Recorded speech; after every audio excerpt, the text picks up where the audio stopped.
Radio zero എന്നുള്ളത് എൻ്റെ കേരളം പരിപാടിയുടെ ഭാഗമായി ഇവിടെ ഒരുക്കിയിരിക്കുന്ന കിഫ്ബിയുടെ പവലിയനിലാണ്. കേരള സർക്കാരിൻ്റെ വികസന നേട്ടങ്ങളെ സംബന്ധിച്ച് ഒഴിച്ചുകൂടാനാവാത്തൊരു പേരാണ് കിഫ്ബിയുടേത്. അപ്പോൾ കിഫ്ബിയുമായി ബന്ധപ്പെട്ട് നടന്നിട്ടുള്ള പ്രൊജക്റ്റുകൾ എന്തൊക്കെയാണ്, അപ്കമിങ് പ്രൊജക്റ്റുകൾ എന്തൊക്കെയാണ് എന്നൊക്കെയുള്ള വിശേഷങ്ങൾ നമുക്ക് ചോദിച്ചറിയാം. അപ്പോൾ കിഫ്ബി വന്നിട്ട് 25 വർഷം പിന്നിടുകയാണ്. സർക്കാരിൻ്റെ വികസന നേട്ടങ്ങളിലെല്ലാം തന്നെ വലിയ പങ്ക് വഹിക്കാൻ കിഫ്ബിക്ക് സാധിച്ചിട്ടുണ്ട്. അപ്പോൾ എന്തൊക്കെയാണ് നമ്മൾ ചെയ്തിട്ടുള്ള പ്രൊജക്റ്റുകൾ, അപ്കമിങ് പ്രൊജക്റ്റുകൾ എന്താണ്, ഇതിൻ്റെ എല്ലാം ഒരു സമഗ്ര വിശകലനം തന്നിരുന്നെങ്കിൽ നന്നായിരുന്നു. 1999 നവംബർ 11 ഈ കിഫ്ബി എസ്റ്റാബ്ലിഷ് ചെയ്യുന്നത്.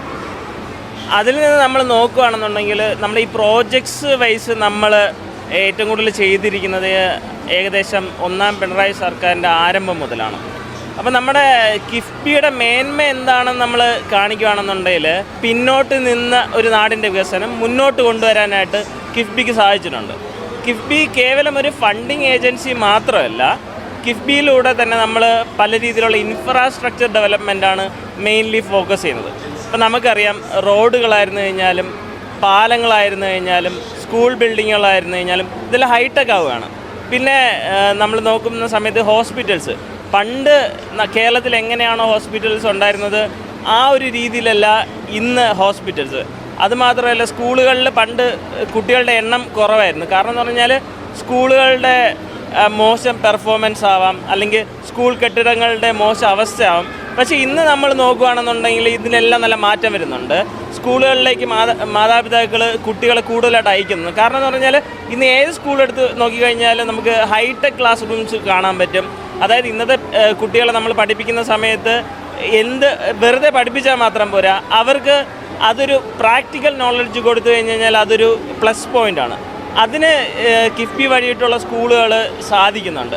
പിന്നെ നമ്മൾ റോഡുകൾ, പണ്ടത്തെ കുണ്ടും കുഴിയുള്ള റോഡുകളൊക്കെ ഇപ്പോൾ സ്വപ്നങ്ങളിൽ മാത്രമേ ഉള്ളൂ. കാരണം എന്ന് പറഞ്ഞാൽ കിഫ്ബിയുടെ റോഡ്സ് എല്ലാം എടുത്ത് നോക്കി കഴിഞ്ഞാൽ എന്താണോ നാഷണൽ ഹൈവേ അതോറിറ്റി അല്ലെന്നുണ്ടെങ്കിൽ സ്റ്റേറ്റ് ഹൈവേയുടെ റൂൾസ് അതേമാതിരി ഫോളോ ചെയ്തിട്ടാണ് ഈ റോഡ്സ് എല്ലാം നമ്മൾ ഡെവലപ്പ് ചെയ്തിരിക്കുന്നത്. പിന്നെ നമ്മുടെ പ്രസ്റ്റീജ് പ്രോജക്ട്സ്, ഇപ്പോൾ നടക്കുന്ന പ്രോജക്ട്സ് എന്ന് പറഞ്ഞു കഴിഞ്ഞാൽ, ഒന്ന് നമ്മൾ ഒരിക്കലും നടക്കില്ല എന്ന് വിചാരിച്ചു കഴിഞ്ഞാൽ തീരദേശ ഹൈവേ, 2 മലയോര ഹൈവേ, ഇതെല്ലാം നല്ല സ്പീഡിൽ പൂർത്തീകരിച്ച് വരികയാണ്. അതൊക്കെ കിഫ്ബിയുടെ തന്നെ ഒരു പ്ലസ് പോയിൻ്റാണ്. അടുത്ത് ചെല്ലാനത്തുണ്ടായിട്ടുള്ള അവിടുത്തെ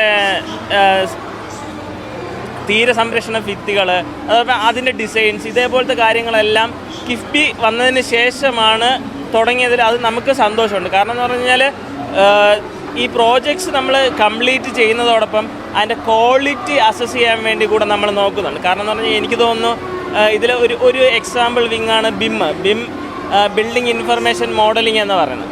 അപ്പോൾ അതിൻ്റെ ഒരു ഗുണമെന്ന് പറഞ്ഞു കഴിഞ്ഞാൽ, നമ്മളിപ്പോൾ ഒരു വീട് വെച്ച് കഴിഞ്ഞ് കഴിഞ്ഞാൽ നമ്മൾ ചെയ്യുന്നത് അതിൻ്റെ പ്ലംബിംഗ് ഒക്കെ പോകുന്ന സമയത്ത് നമ്മൾ ബീം പൊട്ടിച്ച് അതിലൂടെ പ്ലംബിങ് ചെയ്യുക.